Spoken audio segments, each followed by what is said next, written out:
इतना ना भरो थाली में कि फेंक ना પડે નાલી में। કોઈ પણ લગ્નની અંદર એટલો અનાજનો બગાડ થાય છે કે એ અનાજના બગાડની અંદર કોઈ સામાન્ય વ્યક્તિના ઘરે આવેલી જાન જમી જાય। અને ખાસ કરીને અત્યારની આ લગ્નની વાત કરો તે લગ્નની બહુ સીઝન ચાલી રહી છે, એમાં બહુ બધા એવા બધા લગ્ન જોવા મળતા હોય છે અત્યારે, મતલબ દેખાદેખીનો સમય થઈ ગયો છે કે લગ્નમાં જરૂરત કરતા વધારે પણ જમણવારનો ખર્ચો કરે અને લાસ્ટમાં બગાડ થતો હોય છે, અન્નનો બગાડ થતો હોય છે। બહુ અઘરું છે। અન્નના બગાડ ઉપર આ દુનિયાનો સૌથી મહત્વનો કોઈ વ્યક્તિ હોય તો એ ખેડૂત છે, જે આપણને અન્ન આપે છે। અન્નનો બગાડ એટલે ખેડૂતનું અપમાન છે। હું હમણાં હરિદ્વાર ગયેલો અને હરિદ્વારના ભોજનાલયમાં બહુ સરસ સૂત્ર લખેલું, ઇતના ના ભરો થાલી में कि फेंकना પડે નાલી में। મને બહુ ગમ્યું કે ઇતના ના ભરો થાલી में કે ફેંકના પડે નાલી में। તમે પેટ ભરીને જમો, કોઈ ચિંતા નથી, પણ તમે પ્લેટ ભરીને ન જમો। તમે પ્લેટ ભરો છો ને એમાં અન્નનો બગાડ થાય છે। આપણે કોઈ વ્યક્તિ સાથે આ વસ્તુને જોડવી નથી, પણ આપણે એ જ માણસો છીએ કે આપણે પાણીપુરી ખાવા જઈએ ને તો પાણી પી જઈએ છીએ, આઈસ્ક્રીમ ખાવા જઈએ ને તો ઢાંકણા પર ચોટેલું આઈસ્ક્રીમ ચાટી જઈએ છીએ, હા કે ના? 100%। કેમ કે આપણે ત્યાં પૈસા આપ્યા કર્યા છે। અને જ્યારે એક બાપે આખા જીવનની મૂડી સાચવીને પોતાની દીકરીના લગ્ન કર્યા હોય ને, તો એ જગ્યાએ જઈને પણ આપણે અન્નનો આદર જ કરવો જોઈએ। ખામી ગોતતા હોય છે, અરે આ ન થવું જોઈએ એમ, અન્નનો બગાડ ક્યારે ન થવો જોઈએ।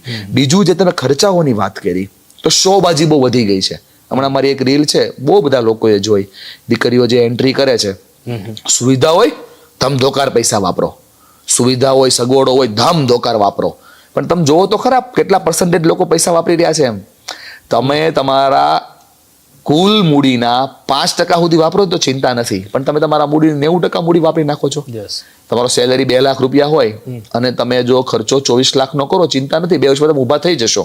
કરવો જ ન જોઈએ, પણ તમને ઈચ્છા થાય તો કરો, બરાબર? પણ તમારી મૂડી 10-12 લાખ રૂપિયાની હોય તમે 15 લાખનો ખર્ચો કરી નાખો તો એ પપ્પાની કમર તૂટી જાય છે।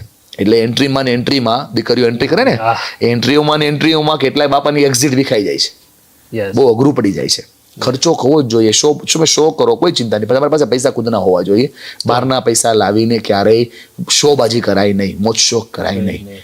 ગમશે નહીં લોકોને, એમાં નેગેટિવ કમેન્ટ બી આવશે, પણ કોઈ ચિંતા નથી, હું સાચું કહેવા વાળો માણસ છું, એટલે સાચું જ કહીશ। હા, તમારી પાસે રૂપિયા છે, ધમધોકાર વાપરો, કેમ કે લગ્નની જે પદ્ધતિ આવી છે ને એ સમાજમાં રૂપિયો ફરે એટલા માટે જ આવી છે। કુંભારની ઘરે પણ પૈસા જાય, લુહારની ઘરે પણ પૈસા જાય, સુથારની ઘરે પણ પૈસા જાય, રસોઈયાના ઘરે પણ પૈસા જાય, હે ના? એક સમાજના ઘરે પૈસા જાય, એટલા માટે લગ્ન લોકો કરે। પૈસો ફરવો જોઈએ, હોય તો ફરવો જોઈએ, ઉછેના લઈને ના કરાય, વ્યાજ લઈને ન કરાય માટે ના ફરવો। 500 રૂપિયાના સૂટમાં મારી વ્યવસ્થા સચવાતી હોય તો મારે 50,000નું સૂટ કરાવાય નહીં કોઈને બતાવવા માટે। બીજાના બંગલા ભાળીને આપણા ઝૂંપડા બળાય નહીં, સીધી વાત। લગ્ન છે ને શોબાજી નથી, લગ્ન એ 2 લોકોનું મિલન છે, 2 પરિવારનું મિલન છે, એના માટેની વ્યવસ્થા કરાય। અને હોય તો કરાય, રૂપિયા હોય તો ધમધોકાર કરાય, એસી વાળી બગી પણ લવાય અને આખા ગામને જમાડાય, રૂપિયા હોય તો, ઉછીના લઈને નહીં।